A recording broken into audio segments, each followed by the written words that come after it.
আপনার জীবনে কি শনির সাড়ে সাতি চলছে? আপনি কি জানেন এই শনির সাড়ে সাতি কী, কেন এটা হয়? হ্যাঁ, আজ আমরা এটা নিয়েই আলোচনা করব। সম্পূর্ণ ভিডিওটি শুনুন, তাহলে বুঝতে পারবেন শনির সাড়ে সাতি কী এবং শনির সাড়ে সাতি হলে কি হতে পারে বা এর প্রতিকার কী। সম্পূর্ণ ভিডিওটি শুনলে তাহলে কিন্তু আপনার কাছে বিষয়টি স্পষ্ট হবে। এ বিষয়ে আলোচনা করার পূর্বে প্রথমে আপনাদের অনুরোধ করব, আপনারা অতি অবশ্যই এই চ্যানেলটিকে সাবস্ক্রাইব করুন, লাইক করুন, শেয়ার করুন, যাতে এই ধরনের আলোচনা আপনি আরও বেশি বেশি করে শুনতে পান। শনির সাড়ে সাতি হল বৈদিক জ্যোতিষশাস্ত্রে একটি গুরুত্বপূর্ণ সময়কাল। যখন শনি জন্মকুণ্ডলীর চন্দ্ররাশির আগে, উপরে এবং পরে, অর্থাৎ তিনটি রাশিতে প্রায় 7.5 বছর অবস্থান করে, 2.5 বছর করে করে, তখন তাকে বলা হয় সাড়ে সাতি। এই সাড়ে সাতির 3টি পর্যায় রয়েছে।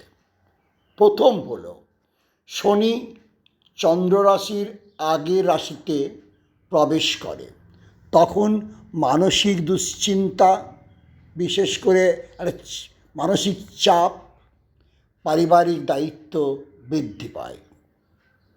তখন বুঝবেন আপনার কিন্তু জীবনে শনির সাড়ে সাতির প্রথম পর্যায় চলছে।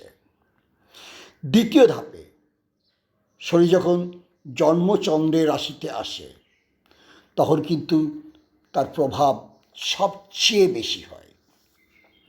এই প্রভাব আপনার কর্মজীবনে পড়বে, আপনার স্বাস্থ্যে পড়বে, পারিবারিক সম্পর্কে, বন্ধুদের সাথে সম্পর্কে পড়বে, এমনকি আর্থিক বিষয়েও কিন্তু নানা সমস্যার সৃষ্টি হবে। এই দ্বিতীয় ধাপ কিন্তু খুব কঠিন সময়, এবং এই সময়টা অতিক্রান্ত হওয়ার পর আসে তৃতীয় ধাপ। শনি চন্দ্র রাশির পরের রাশিতে যায়, তখন ধীরে ধীরে স্থিতি ফিরে আসে এবং আপনার অতীত অভিজ্ঞতা থেকে আপনি শিক্ষা নিয়ে একটা নতুন ভাবনা উপলব্ধি করেন। এই হচ্ছে মূলত শনির সাড়ে সাতি। এই সময়টা প্রত্যেকের জীবনে আসতে পারে, এবং যখন আসে তখন কিন্তু জীবনে নানান ধরনের সমস্যার সৃষ্টি হয়। এখন অনেকে বলে থাকেন, আচ্ছা এই শনি সাড়ে সাতি মানে কি সবসময় খারাপ? দেখুন, এটা সত্যি কথাই যে সাড়ে সাতিকে একটা ভয়ের সময় বলে জ্যোতিষে দেখা হয়। কি মনে রাখবেন, শনি হচ্ছেন কিন্তু কর্মফলদাতা। এই সময় আপনাকে শৃঙ্খলা শেখাবে, পরিশ্রম করার অনুভূতি শেখাবে, আপনার অহংকার ভাঙবে এবং ধৈর্য ও বাস্তবতাকে শেখাবে। দেখবেন এই সময় জীবনে আপনার কাছে একটা বড় দায়িত্ব আসবে। সেই দায়িত্বগুলো সঠিকভাবে পালন করতে হবে। এই সময় আপনার জীবনে আধ্যাত্মিকতা একটা বোধ সৃষ্টি হবে, অর্থাৎ বিপদের মুহূর্তে আপনি ঈশ্বরের শরণাপন্ন হবেন। সবচেয়ে বড় কথা, জীবনের যে গুরুত্বপূর্ণ পরিবর্তন, তা কিন্তু একটা বিরাটভাবে আপনাকে প্রভাবিত করবে। তাই এ বিষয়ে যদি সঠিক বিচার করতে হয়, তাহলে দেখতে হয় জন্মকুণ্ডলিতে আপনার শনির অবস্থানটা কোথায়। শনি সবসময় খারাপ নয়, দেখতে হয় চন্দ্রের শক্তি কেমন, দশা অন্তর্দশা তার কেমন চলছে, অন্যান্য গ্রহের ওপর তার দৃষ্টি কেমন। এই সবগুলো মিলিয়ে কিন্তু এই শনি সাড়ে সাতির যে প্রভাবটা, সেটা বোঝা যায়। এখন অনেকে প্রশ্ন করেন, আচ্ছা এই শনি সাড়ে সাতির প্রতিকার কিছু আছে?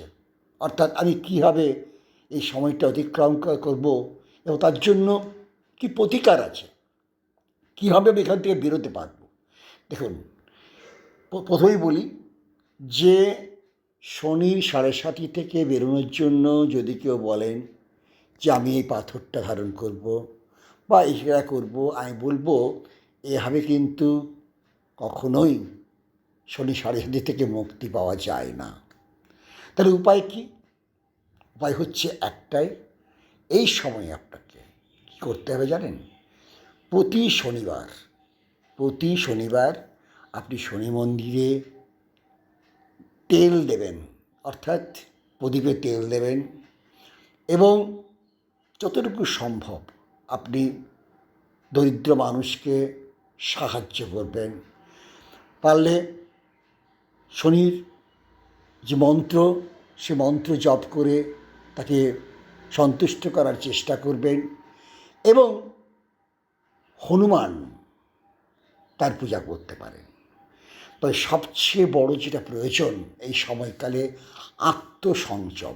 মনে রাখবেন, আত্মসংযম ছাড়া কিন্তু আপনি কোনোভাবেই এই অবস্থা থেকে মুক্তি লাভ করবেন না। যদি আপনার মনে হয় যে এই শনি সাড়ে সাতিটা আপনার জীবনে বিভিন্ন ক্ষতি করছে, তাহলে আপনি এগুলোকে মেনে চলুন। দেখবেন আপনি এই যে একটা ভয়ঙ্কর পরিস্থিতি, তার থেকে কিন্তু অনেকটাই মুক্ত হতে পারবেন। এই আলোচনা কেমন লাগলো অবশ্যই জানাবেন। ধন্যবাদ।